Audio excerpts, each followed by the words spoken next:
ไอ้ว่าไงคะมาเททรายกัน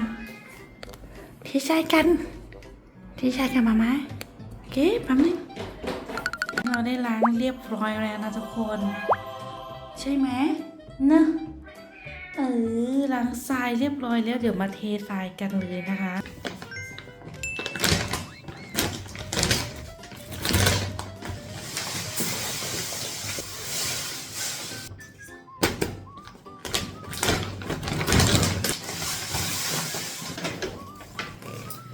ทูทูแพทกลิ่นลาเวนเดอร์ตามได้นะคะถุง12 ลิตร